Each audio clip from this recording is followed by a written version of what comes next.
Good day, you absolute legends. Welcome back to another edition of Update News. Now, today's hot topics, ladies and gentlemen, is that there are some game-breaking bugs with the World's Part 2 update. That's not to be unexpected. It is one of the biggest updates that No Man's Sky has ever had.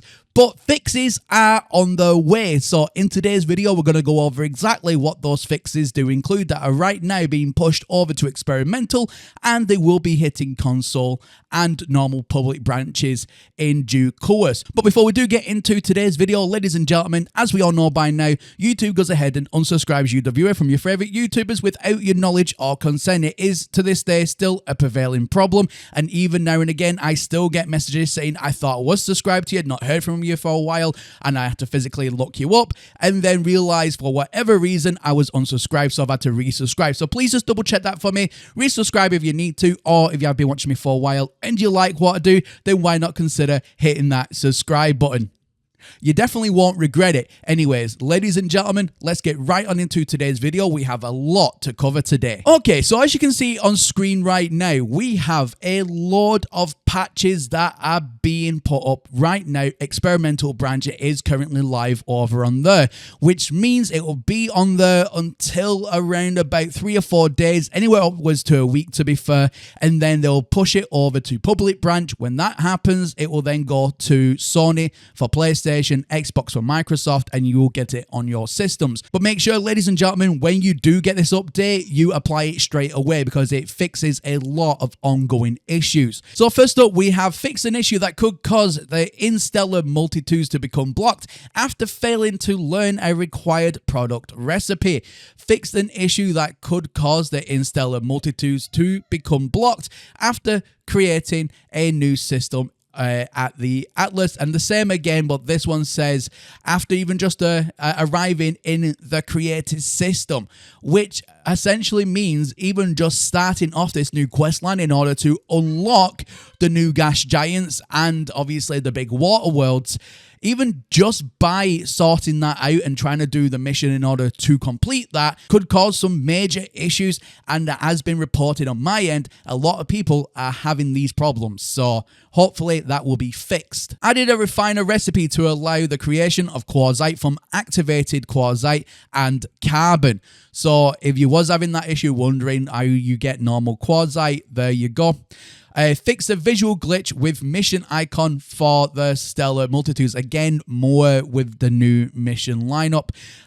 Fix an issue that added a non-functional add to favorites button to featured bases. I noticed this myself when I was looking at all of the new stuff that brought into game. I had all these bases like, oh, what does this do? Clicked on favorites, nothing. Absolutely nothing. So I'm glad, again, this has been fixed. Improve the distinction between purple and red stars in the galaxy map. Thank the Lord, I was wondering when they was going to do that. Fix an issue that caused Solar System to generate the Stellar class letter in an insufficiently random way.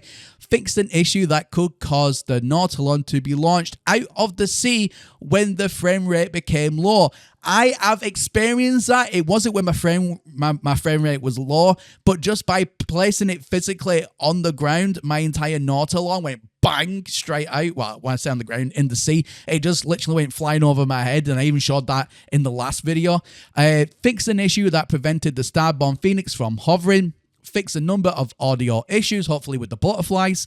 Fixed an issue that caused the game to freeze periodically while playing in 120Hz mode. So if you do have a 120Hz screen and you are playing No Man's Sky, rest assured, if you're having that problem, that will be fixed.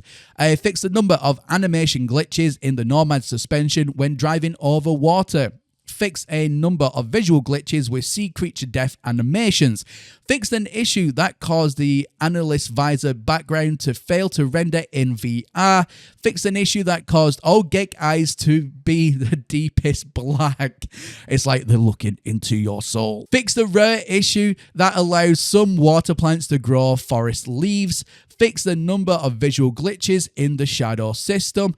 Fixed an issue that could cause graphical corruption in some particle trails. Fixed an issue that made derelict freighters too light.